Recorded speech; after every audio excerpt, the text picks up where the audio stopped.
Hi, this is Joe Rabil with Rabil Stock Research. So on today's show, I'm going to obviously go through the symbol requests that came through. I like to do that. I normally finish the show that way. I also want to go through the market. I think there's some pretty important things developing here. I want to show some specific things from my weekly report that I think can be helpful, at least giving you an idea of what's taking place in the underlying universe. But I want to start out with a lesson, and I want to talk about entry and pinpointing entry. And so I'm going to give a couple of different examples and why I look at more than one time frame when I'm looking to be a buyer. All right, let's go ahead and get through that. Okay, so I like to use current examples. So we're looking at the hard right edge of stocks that we're going through. And I also, I like to use two different examples. I'm going to give you one here, this Norwegian Cruise Lines, and give the reasons why we have to be a little bit more careful about our trigger here and when to pull the trigger, all right, versus the next stock, which I'll show in a second. So let's just start out with, if you look at what's taken place here, we've got a pretty big base actually forming on this NCLH. I'm starting to emerge on the monthly chart. Green DI showing the buyers are starting to step in. MACD starting to get going. So when I see that all developing on the monthly chart, I know I have the potential to take a couple. If I want to take trades off the daily chart, I probably have a couple of opportunities as we work up into the next resistance zone. So what I like to do is look for pullbacks on the weekly chart back to a rising 18-week. All right. Now, one of the things I like to look for is as we break out, I want to see strength to the upside confirming, right? I want to see MACD and ADX both confirming the move to the upside by clear moves to new highs in most cases, where we're confirming the price action. All right. And then as we're pulling back, we want to evaluate the strength of the pullback using the smaller time frame. And if we can notice here, the ADX actually showing a lot of strength in the buyers to the upside. Green shows the strength, causes the blue line to go up here. That's a lot of this is in detail in my course, but the green is basically the strength of the buyers. Red is the strength of the sellers. And if you notice, the red here couldn't even get above 25. So during the decline phase, we really don't have that much strength. And that tells me the bias is still to the upside, that we're probably eventually going to get a move back going up. Now, a lot of people might say, well, why don't we just buy sitting on this moving average? What I like to do is wait for this time frame to tell me that it's time to get back in this time frame. All right, so I don't want to jump the gun. For all I know, market's going to keep dropping. There's maybe another cruise line is coming out with earnings or something like that. You never know. Something could be coming out that could cause this stock to drop. And so I'm looking for a little bit more confirmation, especially based on the fact that the MACD has crossed over its signal line. And we also have MACD crossing down through the zero line on the daily chart. So when I see that, I know what I'm looking for is something a little bit more evidence of a reversal. So I'm not going to buy the moment this turns up. All right. I'm going to wait and make this go up and then come back and test, preferably test an 18 on the daily chart that is holding and then turning back up off of that. So forming a higher low above the 18. That would be ideal here. That's what we're kind of looking for. Whereas if we don't show the kind of drop, like if the drop isn't all that strong, then we can be a little bit more aggressive. I'll show you an example of that in a second. Now, let me explain something else. If you notice, look at how far away we are from the breakout area. Now, we're getting pretty close to trend support at the 18, but we're pretty far away from the breakout level. So when I see that and I see the overrun in the MACD, it does give me a little pause, and I am looking for more confirmation here. All right. Now, let me give you another example. Here's EQT. And if you notice what's taken place, again, we have this beautiful kind of a double bottom formation. Big green bar kicks things off with the MACD. It's actually a reverse divergence pattern. This is making a higher low, while MACD is making a low low. Again, all these patterns are in my courses. So if you notice, we've got this MACD turning up at the zero line. We've got strength moving up here, and then we get a pullback. Now, this pullback came back to the support zone. See that? The other thing is the ADX is still rising through the pullback. That tells me I don't have to come all the way back to the 18. And I've also formed a nice sort of pinch play here. All right. Now, when we look at the daily chart, we didn't even get the MACD to come all the way down to the zero line. I call this a flyby. It comes close to and doesn't quite hit the zero line and then starts to turn back up. Again, we have no sign of strength in the sellers here. And when I see that, I know I can be a little bit more aggressive. Now, in order to do this, I do need an ABC decline. And the reason why I need this to be a lower low is so I can draw in a trend line here. And that allows me to buy the break of the trend line. The moment the trend line is broken, I can enter that to the upside. Now, that doesn't mean it's going to run away to the upside. It's also possible you get another entry on a pullback to the 18. But what I have found over time is that and I used to do this a lot, swing trading, when I was doing daily hourlies. I found that if we came down and we didn't touch the zero line here, or we came down and just barely touched it and turned down, and there was no strength in the sellers, a lot of time the stock will just take off and leave you behind if you're waiting for that secondary entry. So we want to know when to kind of, again, we're trying to pinpoint entry here and know when to pull the trigger. And in this case, I think you can be a lot more aggressive when MACD and ADX are showing signs that the strength of the sellers are pretty weak. All right. So those are a couple different examples. I talk about a lot of different examples in the courses. And essentially what I'm trying to do is give you the different variations. There's a number of different variations that can take place when you're looking for pullbacks. And that's what makes trading very difficult. You got to know that there's going to be different variations. And once you know that, I think it can really help you be ready. All right. So let's go ahead and move on. If you're enjoying the content, hit that like button and also subscribe.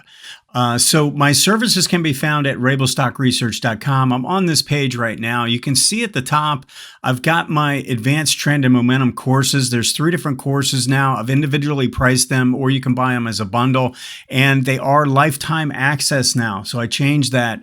It's not year to year. Okay.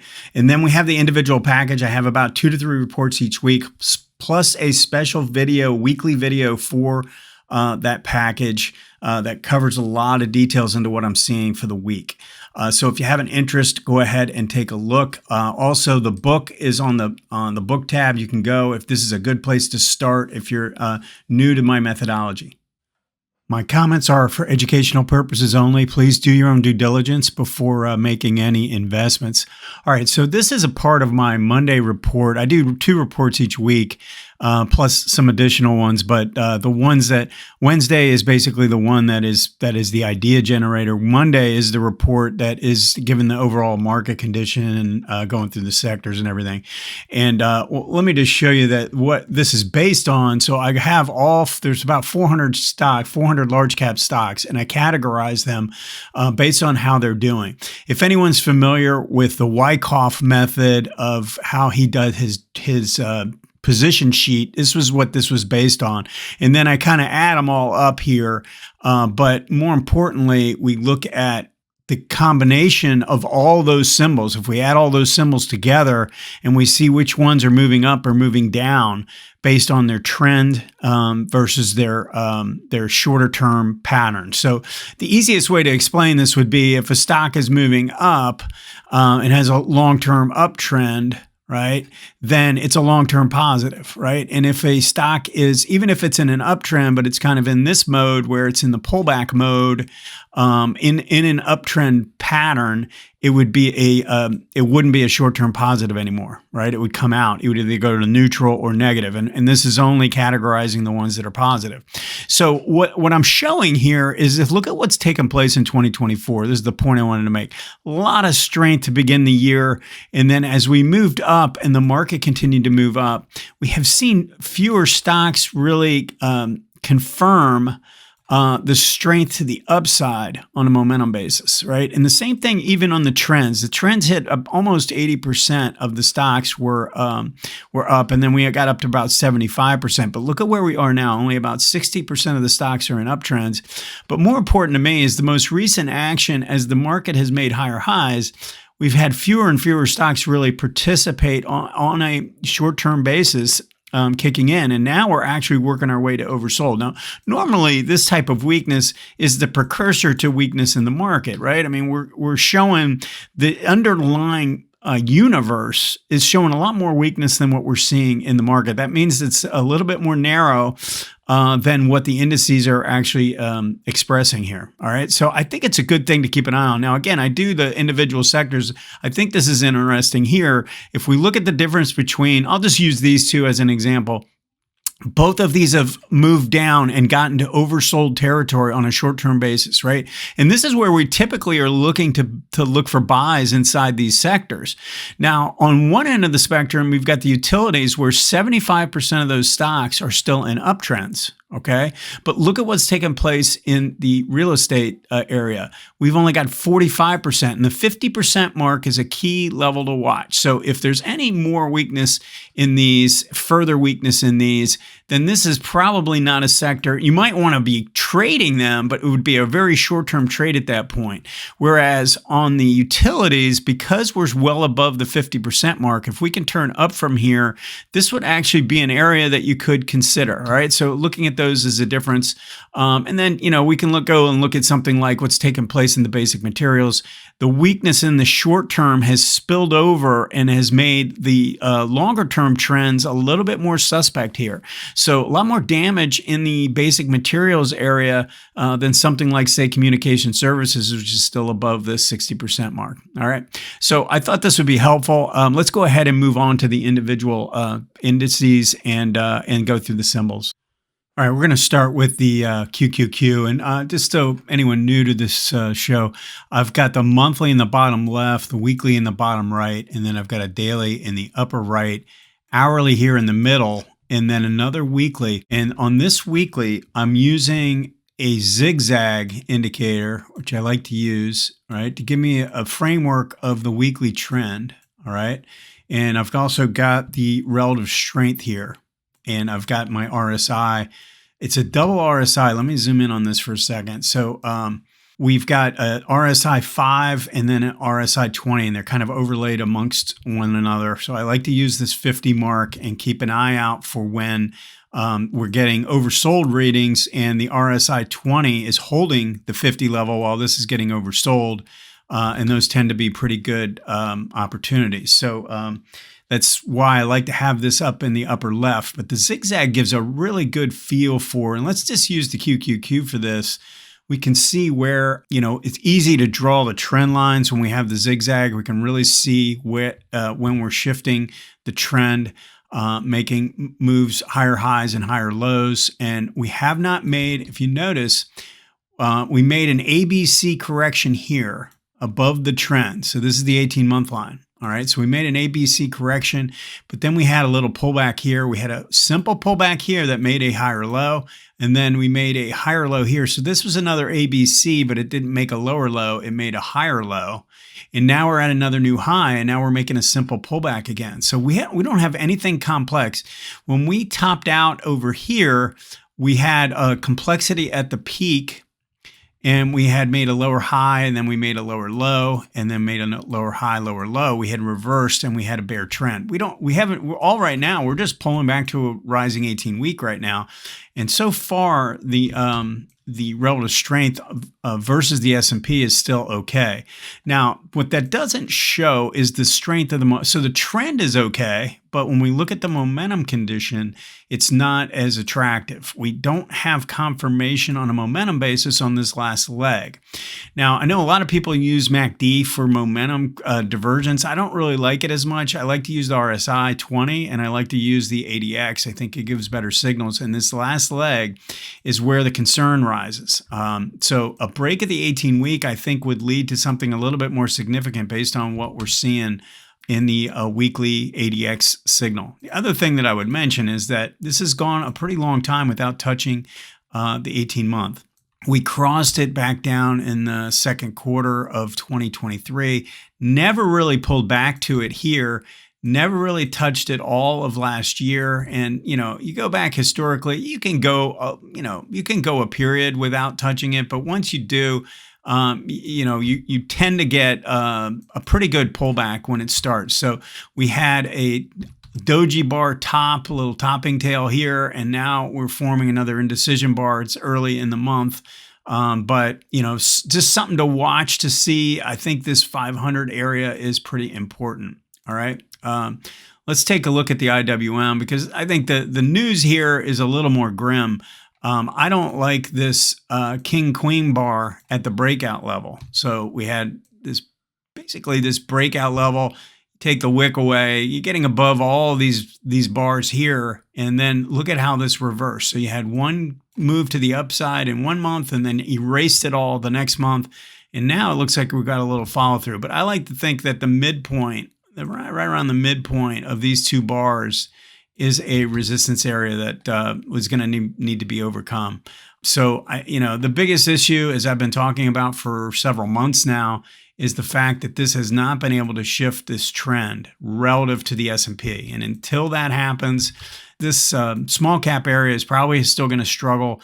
It's still going to be a more difficult environment to make money, I think, from a stock picking environment. Whereas if the IWM is leading the S&P and it's showing outperformance, it is so much easier to make money in the market. All right. Now, we've had some pretty good moves over the last year or two without having that strength behind it. But I think you have to be pretty knowledgeable about what you're doing. I don't think you can just throw anything out there and make money. And when this shifts, it's almost like you can be a little bit looser with your entries and stuff and still make money. I don't think that's the case right now. In fact, I think it's getting a lot harder. All right, let's look at the SLV real quick. We're pulling back and look at this monthly chart. We've got this big breakout and we're pulling back. All right, the momentum conditions look fine. If you look at the weekly chart, we've actually formed, or we're in the process of forming, a reverse divergence, and we're getting close to the zero line here. All right, so probably want to be on the lookout for a sign of a turn, and I would probably be down on the daily chart looking for a shift, and what that would be is a break of the downtrend line and then make a higher low here. We had a little bit of strength in the sellers, so I'd like to see a little bit of strength in the buyers come back and then look to play a higher low or reversal off of that. All right, let's look at a few requests that came in. Now, Palantir was the #1 stock last year, had a big move. It got very, very stretched away from the 18-month line. It got really stretched away from the 18-week. And then as we finished off the year, right into the end of the year, this made a higher high here, and this did not confirm. Now, ADX actually did make a higher high here, but notice what DI did not. So we got MACD making a lower high, and we get and the DI line making a lower high, and that leads to a correction. Now, in this case, a lot of times it's just a pullback to support, but the problem is that this made such a big move. The support is a lot lower. It really could come back to the 18-week at 57. So there's some risk in this right now. Definitely not a stock I would want to be buying. I would probably have been taking profits along the way and maybe be getting stopped out if I were in this, over the last year, and then looking for another entry as it pulls back. It might end up spending a lot of time correcting. It might take 3 months, 6 months, something like that. Maybe the first half of this year going through a correction period after the move that it has made. Now, this is totally different in my view. This Sofi here, look at this breakout pattern. This is not extended on a bigger picture standpoint, all right? This is actually pretty early in the trend. It's a lot different than the Palantir. This is a big monster breakout, and we're getting our first pullback developing after the turn in the trend. You see how the 18-month has rallied? So the 18-month was declining, turning, and now we've finally gotten things going. The 18 is actually crossing above the 40, and now we're getting our first pullback. This one, to me, is one I would be watching pretty close. And, as I talk about this trigger, right, knowing when to pull the trigger, this is the type of thing where we got to watch and see, does the MACD hold here? Do we show any strength in the sellers? So far, we have not. So it's something you could be watching pretty closely for a turn to the upside. But I think I'd like to see this get a little bit closer to the 18-week. It's still a little far from support, but a stock that I would be watching pretty closely. Now, I think Nvidia is an interesting animal here because look at what's taken place. When we look at this ADX, we talked about this with the indices. If you notice what this is doing, it did not confirm the last move to the upside before it made the pivot high. The ADX did not get above 25. Notice the strength in the momentum back here all the way through until we got to this point and made a new peak, and this did not confirm. All right, and now we're back up testing this high again, and again this is staying low. So I still think we need a little bit more evidence. Notice how we came down to the 18-week and held it. We need to break the 18-week, maybe come back down through this low. I think if we do that, then you got a lot more risk in this coming down to 100. Decent amount of risk. And again, like the Palantir, I think this could spend a decent amount of time correcting because it's so far away from the 18-month line. All right. Okay, let's look at the PPL. So PPL is pulling back. Now this is on the Toronto Exchange. Look at this setup. It's pulling back to some pretty good support around 50. I think this is an attractive pattern, but because of the volume on the weekly chart, I think it needs a little bit more time. It's going to need to consolidate and go through some consolidation here, hold the 50 level, and maybe cup around. So I would be patient on that.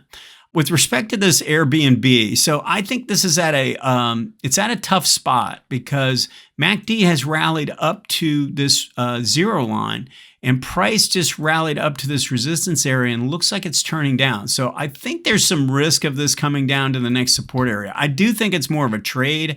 I don't think this is going to fall apart, but there's probably some risk in this in the near term after failing at the 18-month. And just the fact that the MACD is turning down from the zero line and there were no real sign of strength in the buyers on the way up. All right, let's look at something like American Express because this has made a pretty big move. Look at how much this has moved up over the last year or two. All right, you can really see it on the monthly chart.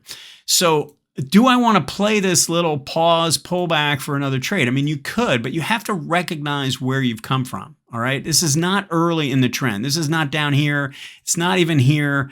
It's made another big leg. I mean, yeah, you might be able to catch a little bit of a leg to the upside and make a push and trade it, but you have to be incredibly nimble here. I would pass on it myself just because I think there's too much risk in how far this has gone without going through a more complex correction. All right, let's look at Reddit because look at how big of a move this has made and notice how this has started to show signs of momentum loss. And if we zero in on the daily chart, we are showing the buyers weakening here and we're showing the sellers strengthening here, almost like we're going into a contraction phase. And if that's the case, then this is going to spend more time correcting and probably work its way down closer to the 18-week line. Now, it might meet up with it. We might have this go up while this is coming down, and it might meet up with it at 150 or something like that. But I think in the near term, there's probably a little bit of risk. Thanks for watching today. If you have some stock requests, send them to stocktalk@stockcharts.com. Also, if you have an interest in learning more about some of these multiple time frame techniques, you can go to my YouTube channel called Invest Like a Pro. Have a great week, and we'll see you next time.